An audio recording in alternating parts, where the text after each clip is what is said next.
They activated a relic that had been buried for 40,000 years. Soft music echoed through the chamber as the artifact came to life, and then it displayed her name in perfect English. Dr. Sarah Chun had been dead for 3 centuries.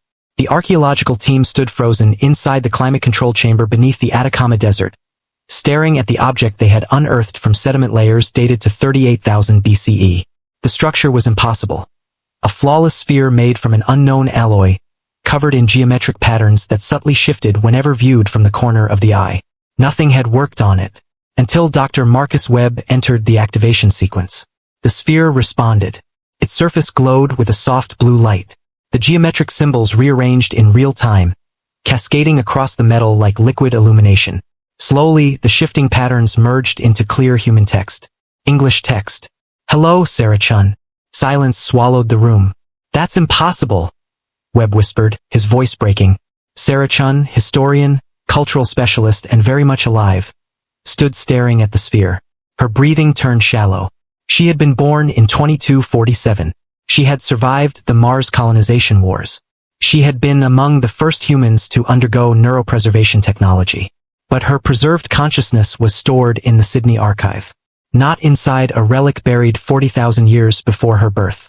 "Run the analysis," Sarah said quietly. "Verify the dating." Webb activated the portable spectrometer, his hands trembling. The results matched the previous 3 confirmations. The alloy showed no signs of disturbance. The surrounding sediment was untouched.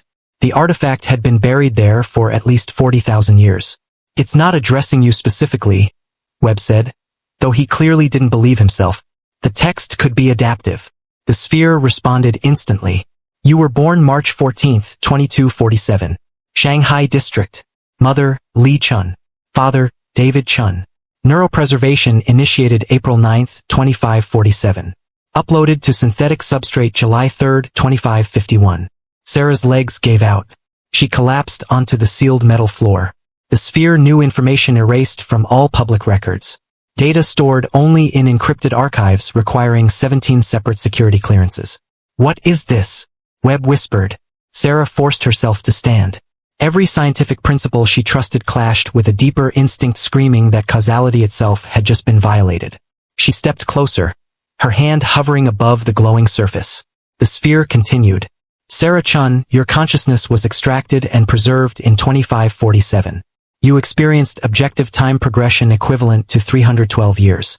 You participated in Expedition LV426 in 2649.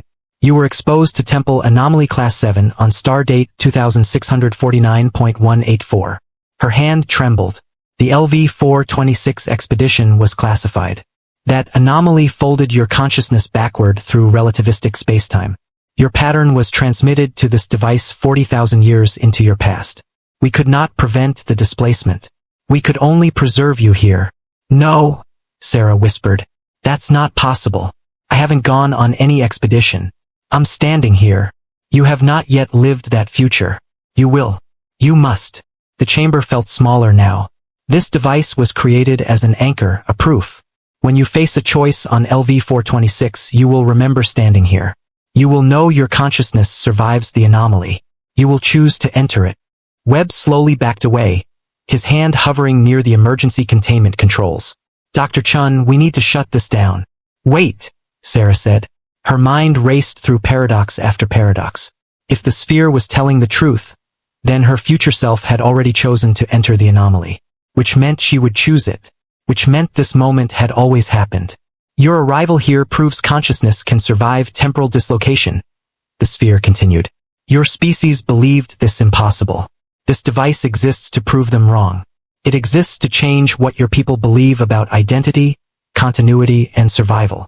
The light intensified. "The choice is yours. You may leave and never speak of this. You may live without knowing your future. Expedition LV426 will proceed. The anomaly awaits.